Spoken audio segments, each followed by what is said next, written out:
The Shoes of Fortune. Chapter 2. What Happened to the Counselor?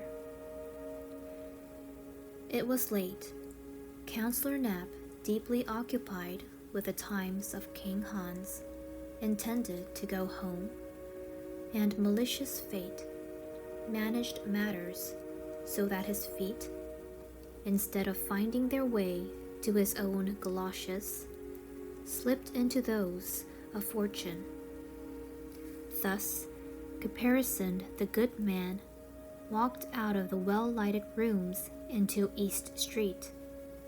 By the magic power of the shoes, he was carried back to the times of King Hans, on which account his foot very naturally sank in the mud and puddles of the street, there having been in those days no pavement in Copenhagen. "Well, this is too bad. How dirty it is here," sighed the counselor. "As to a pavement, I can find no traces of one, and all the lamps, it seems, have gone to sleep." The moon was not yet very high. It was besides rather foggy, so that in the darkness all objects seemed mingled in chaotic confusion. At the next corner hung a votive lamp before a Madonna, but the light it gave was little better than none at all. Indeed, he did not observe it before he was exactly under it, and his eyes fell upon the bright colors of the pictures, which represented the well-known group of the Virgin and the infant Jesus. "That is probably a waxwork show," thought he, and the people delay taking down their sign in hopes of a late visitor or two. A few persons in the costume of the time of King Hans passed quickly by him. "How strange they look! The good folks come probably from a masquerade." Suddenly was heard the sound of drums and fifes. The bright blaze of a fire shot up from time to time, and its ruddy gleams seemed to contend with the bluish light of the torches. The counselor stood still and watched a most strange procession pass by. First came a dozen drummers who understood pretty well how to handle their instruments. Then came halberdiers, and some armed with crossbows. The principal person in the procession was a priest. Astonished at what he saw, the counselor asked what was the meaning of all this mummery, and who that man was. "That's the Bishop of Zealand," was the answer. "Good heavens! What has taken possession of the bishop?" sighed the counselor, shaking his bead. It certainly could not be the bishop, even though he was considered the most absent man in the whole kingdom, and people told the drollest anecdotes about him.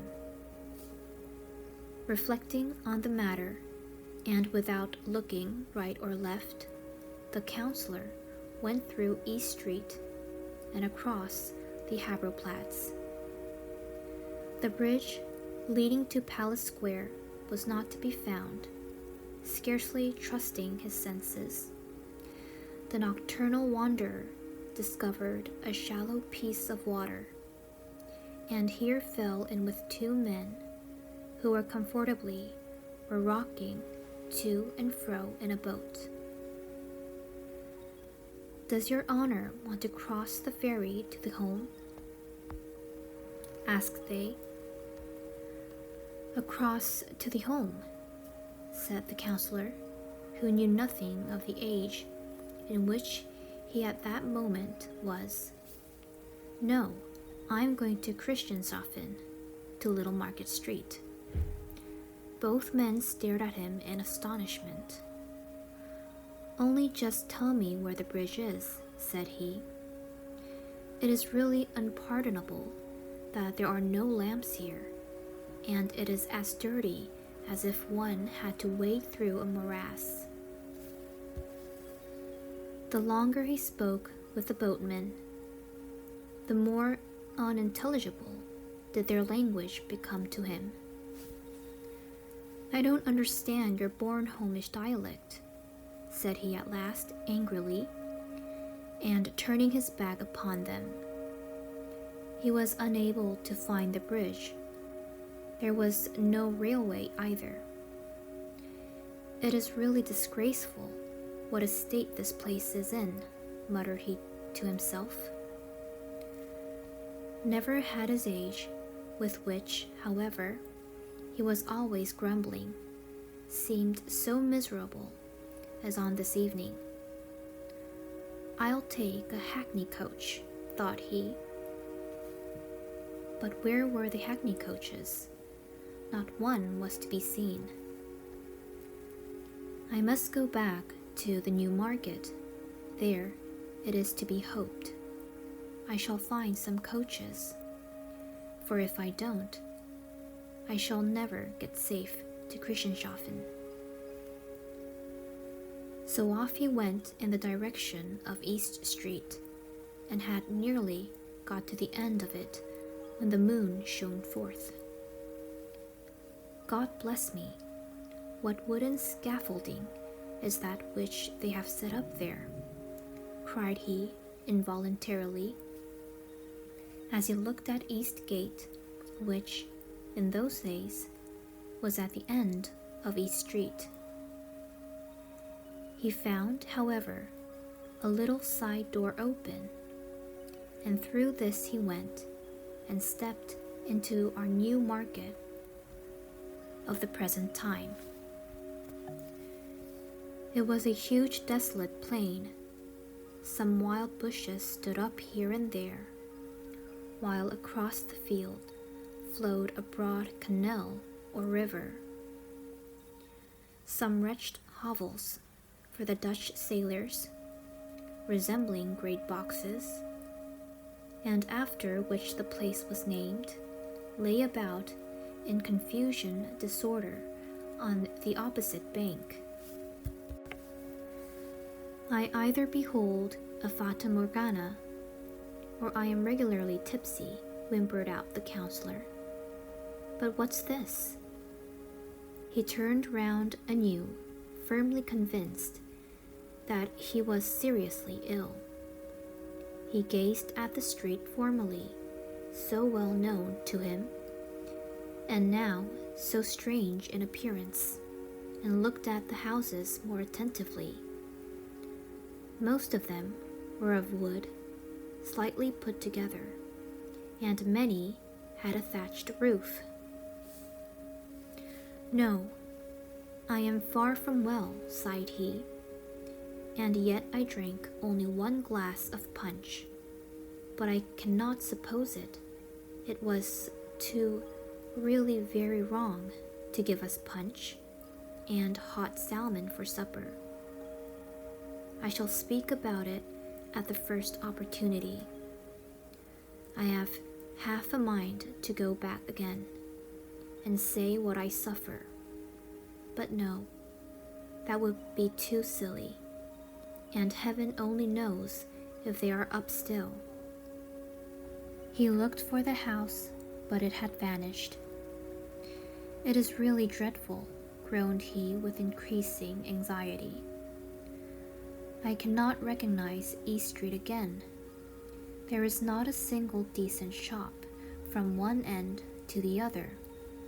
Nothing but wretched huts can I see anywhere, just as if I were at Ringsted. Oh, I am ill. I can scarcely bear myself any longer. Where the deuce can the house be? It must be here on this very spot, yet there is not the slightest idea of resemblance. To such a degree has everything changed this night. At all events, here are some people up and staring. Oh, I'm certainly very ill.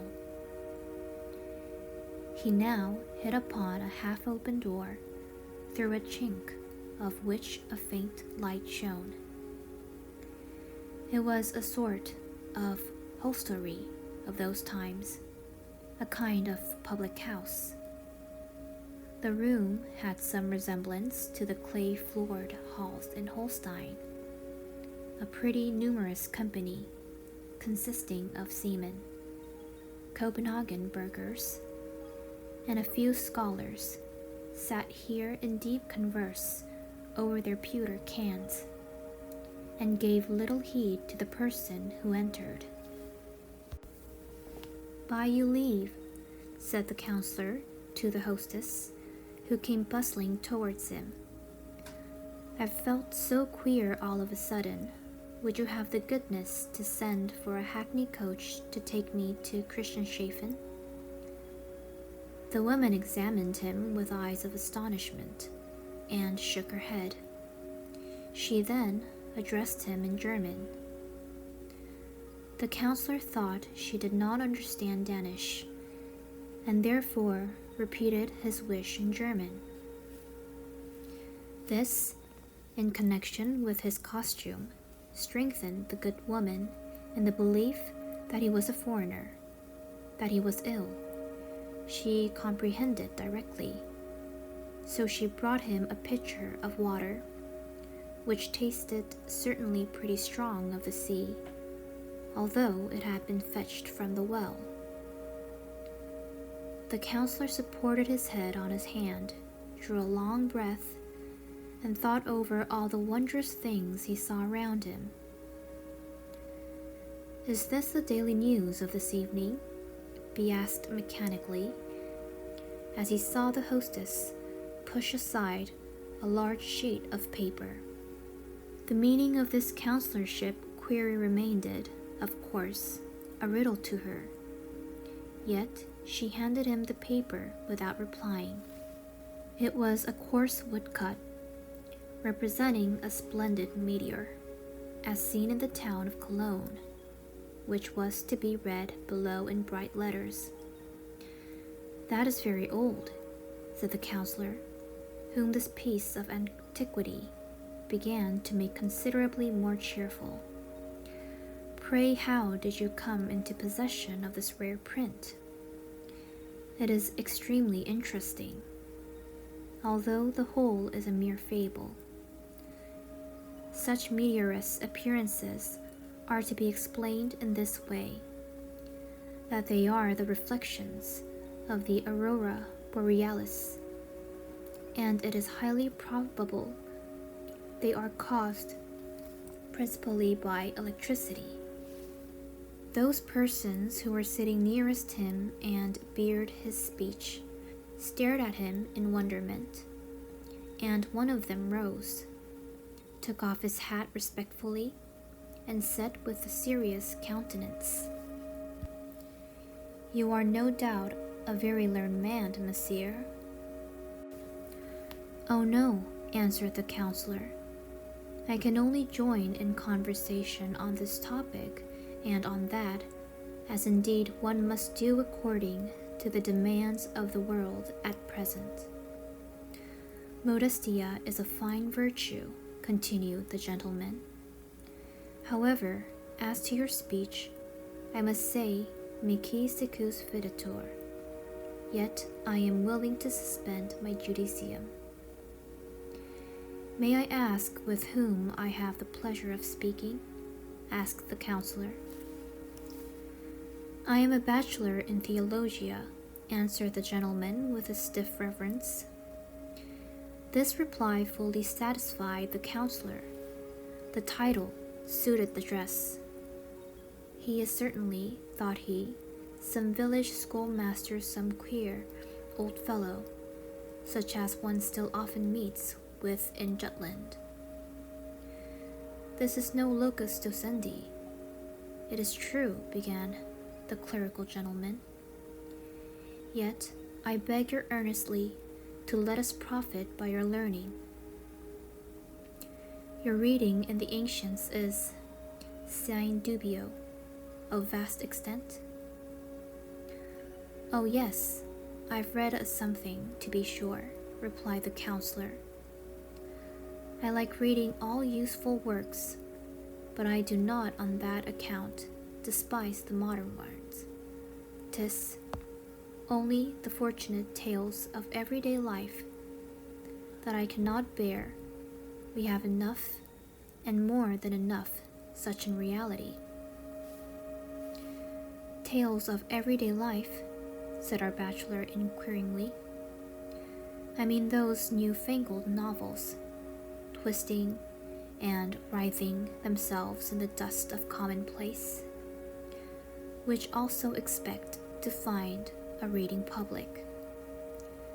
Oh, exclaimed the clerical gentleman, smiling, there is much wit in them. Besides, they are read at court. The king likes the history of Sir Iffven and Sir Gudien particularly, which treats of King Arthur and his knights of the Round Table. He has more than once joked about with his high vassals. I have not read that novel, said the counselor.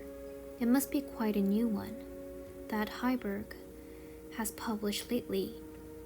No, answered the theologian of the time of King Hans. That book is not written by Heiberg, but was imprinted by Godfrey von Geiman. Oh, is that the author's name? Said the counselor. It is a very old name, and as well as I recollect, he was the first printer that appeared in Denmark. Yes, he is our first printer, replied the clerical gentleman hastily. So far all went on well. Someone of the worthy burghers now spoke of the dreadful pestilence that had raged in the country a few years back, meaning that of 1484. The counselor imagined it was a cholera that was meant, which people made so much fuss about, and the discourse passed off satisfactorily enough. The War of the Buccaneers of 1490 was so recent that it could not fail being alluded to.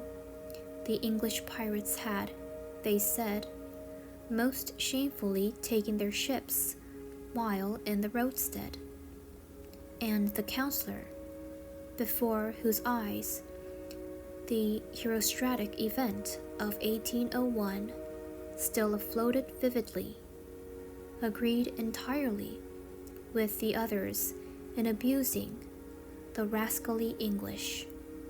With other topics he was not so fortunate. Every moment brought about some new confusion and threatened to become a perfect babel, for the worthy bachelor was really too ignorant, and the simplest observations of the counselor sounded to him too daring and fantastical. They looked at one another from the crown of the head to the soles of the feet, and when matters grew too high a pitch, then the bachelor talked Latin in the hope of being better understood, but it was of no use after all. Herostratus, or Eratosthenes, an Ephesian who wantonly set fire to the famous temple of Diana in order to commemorate his name by so uncommon an action. What's the matter? Asked the hostess, plucking the counselor by the sleeve. And now his recollection returned, for in the course of the conversation he had entirely forgotten all that had preceded it. Merciful God, where am I? Exclaimed he in agony, and while he so thought, all his ideas and feelings of overpowering dizziness against which he struggled with the utmost power of desperation, encompassed him with renewed force. "Let us drink claret and mead and Bremen beer," shouted one of the guests, "and you shall drink with us." Two maidens approached. One wore a cap of two staring colors, denoting the class of persons to which she belonged. They poured out the liquor and made the most friendly gesticulations, while a cold perspiration trickled down the back of the poor counselor. "What's to be the end of this? What's to become of me?" groaned he.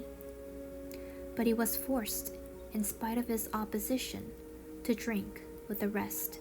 They took hold of the worthy man, who, hearing on every side that he was intoxicated, did not in the least doubt the truth of this certainly not very polite assertion, but on the contrary implored the ladies and gentlemen present to procure him a hackney coach.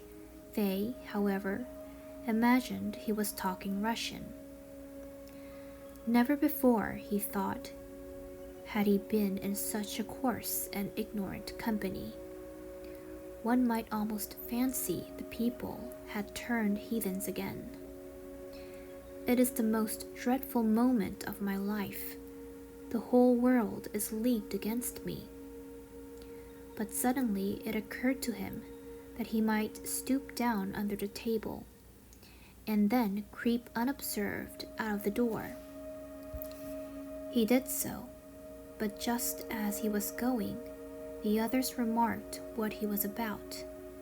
They laid hold of him by the legs, and now, happily for him, off fell his fatal shoes, and with them the charm was at an end. The counselor saw quite distinctly before him a lantern burning, and behind this a large handsome house. All seemed to him in proper order as usual. It was East Street, splendid and elegant as we now see it. He lay with his feet towards the doorway, and exactly opposite sat the watchman asleep. "Gracious heaven," said he, "have I lain here in the street and dreamed? Yes, 'tis East Street. How splendid and light it is! But really, it is terrible what an effect that one glass of punch must have had on me." 2 minutes later, he was sitting in a hackney coach and driving to Friedrichshafen. He thought of the distress and agony he had endured, and praised from the very bottom of his heart the happy reality, our own time, which, with all its deficiencies, is yet much better than that in which, so much against his inclination, he had lately been.